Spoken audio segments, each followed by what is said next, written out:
UPI ద్వారా డబ్బు తీసుకున్నారా? జాగ్రత్త!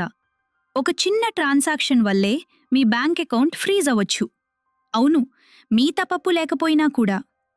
ఒక స్టూడెంట్ 2000 రూపాయలు రిసీవ్ చేశాడు. రేపు ఎగ్జామ్ ఫీజు చెల్లించాలి అనుకున్నాడు. మరుసటి రోజు ఏటీఎంలో కార్డ్ వేశాడు. Account block. Balance zero. ఒక షాప్ ఓనర్ కస్టమర్ నుంచి పేమెంట్ తీసుకున్నాడు. సాయంత్రం సప్లయర్స్కి డబ్బు పంపాలనుకున్నాడు. అకస్మాత్తుగా అకౌంట్ ఫ్రీజ్. ఇది స్కామ్ కాల్ కాదు, ఇది ఒక ట్రాప్. సైబర్ క్రిమినల్స్ దొంగ డబ్బుని వరుస అకౌంట్లలో తిప్పుతారు. దొంగగా నుంచి అకౌంట్ ఏకి, అక్కడ్నుంచి అకౌంట్ బికి, చివరికి మీ అకౌంట్కి వస్తుంది. చైన్లో పడితే మీరు కూడా సస్పెక్ట్గా నమోదవుతారు. ఇది రేర్ కేస్ కాదు. దేశవ్యాప్తంగా లక్షల అకౌంట్లు సస్పెక్ట్ లిస్ట్లో ఉన్నాయి.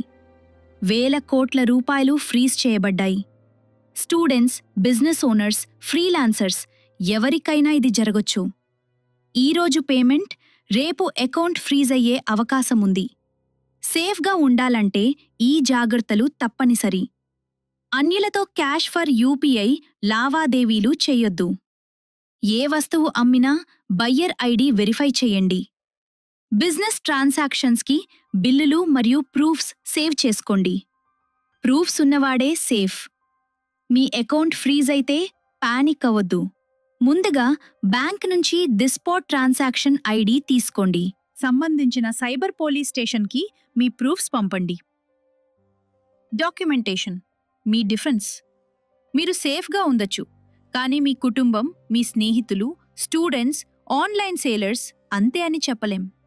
ఈ వీడియోని ఇప్పుడే షేర్ చేయండి. ఒక షేర్ ఒకరి కష్టపడి సంపాదించిన డబ్బుని కాపాడచ్చు.